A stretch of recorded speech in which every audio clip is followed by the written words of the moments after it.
Digital दुनिया में ना हमारी आवाज की ताकत भी है और खतरा भी।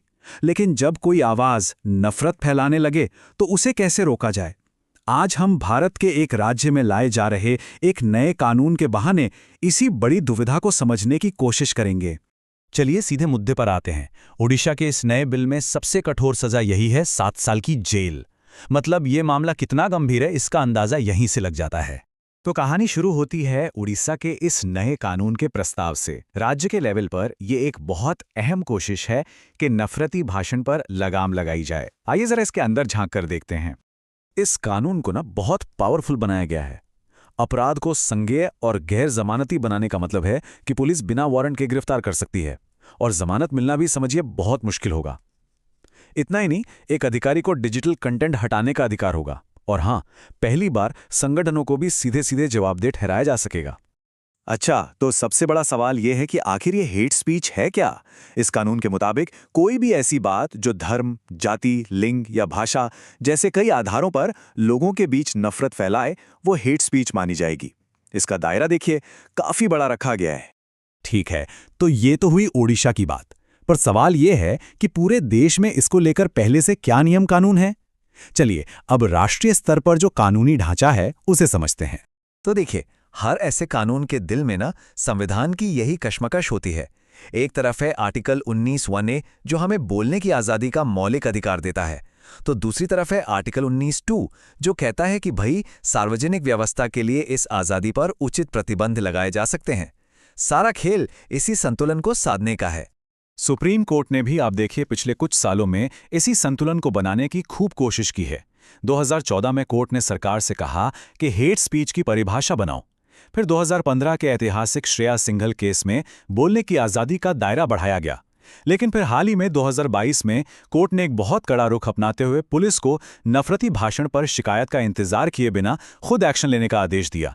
मतलब सोच में एक साफ बदलाव दिख रहा है। और सच कहूं तो ये सिरदर्द सिर्फ भारत का नहीं है, दुनिया भर में ये एक बहुत बड़ी चुनौती है कि नफरत को कैसे परिभाषित किया जाए ताकि बोलने की आज़ादी पर बेवजह रोक ना लगे। अब देखिए, असल मुश्किल कहाँ आती है। किसी विचार की वकालत करना और हिंसा के लिए उकसाना, इन दोनों के बीच एक बहुत ही महीन सी लाइन है। एक आपका अधिकार है, दूसरा एक जुर्म, और इसी लाइन को पहचानना सबसे मुश्किल काम है। हेट स्पीच को रोकने में कई मुश्किलें आती हैं। परिभाषा साफ न होने से एक डर का माहौल बन सकता है, जिसे चिलिंग इफेक्ट कहते हैं। मतलब लोग सही बात बोलने से भी डरने लगते हैं। कभी कभी इसका राजनीतिक फायदा भी उठाया जाता है और जब ऑनलाइन अपराधियों को पकड़ने की बात आती है तो ये सीधा सीधा हमारे प्राइवेसी के अधिकार से जा टकराता है। और आज के डिजिटल दौर में टेक्नोलॉजी ने इस पुरानी समस्या को एक नया और मैं कहूँगा कि कहीं ज्यादा खतरनाक रूप दे दिया है। ये बिल्कुल एक डिजिटल हाइड्रा की तरह है जिसके कई सिर हैं। जरा सोचिए, आप एक नफरत वाले वीडियो को हटाते हैं और अगले ही पल वो 10 अलग अलग जगहों से फिर सामने आ जाता है। कैसे रोकेंगे इस सिलसिले को? तो इस डिजिटल हाइड्रा के कई सिर हैं। पहला है वायरल कंटेंट जो जंगल की आग की तरह फैलता है। दूसरा है व्हाट्सएप जैसी जगहों पर एंड टू एंड एन्क्रिप्शन जो एक तरह से अपराधियों के लिए ढाल बन जाता है।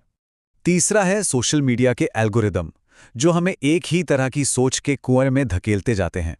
और चौथा, जो शायद सबसे बड़ी चुनौती है, कंटेंट आता कहीं और से है पर तबाही कहीं और मचाता है।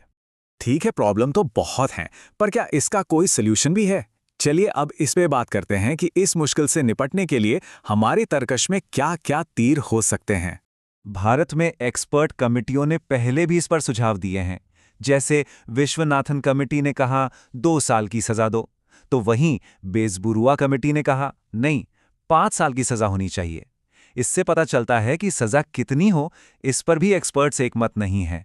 अब अगर इंटरनेशनल लेवल पर देखें तो यूनाइटेड नेशंस का एक रबात एक्शन प्लान है जो 6 पॉइंट का एक टेस्ट देता है। ये टेस्ट ये तय करने में मदद करता है कि कोई बात सिर्फ एक विचार है या फिर एक खतरनाक उकसावा। इसमें बोलने वाले का इरादा, माहौल और उससे होने वाले नुकसान का खतरा, इन सब चीजों को परखा जाता है। तो साफ है, सिर्फ एक कानून बना देने से काम नहीं चलेगा। हमें एक मल्टी प्रोंग्ड अप्रोच अपनानी होगी।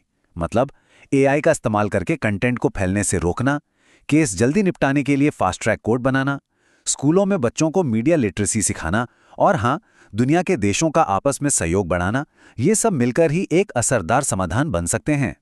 और आखिर में हम घूम फिर कर उसी बड़े सवाल पर आ जाते हैं।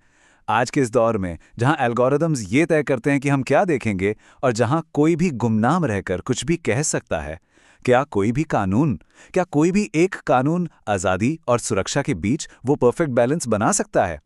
शायद इसका जवाब किसी एक कानून में नहीं, बल्कि हम सबकी सामूहिक समझ और जिम्मेदारी में छिपा है।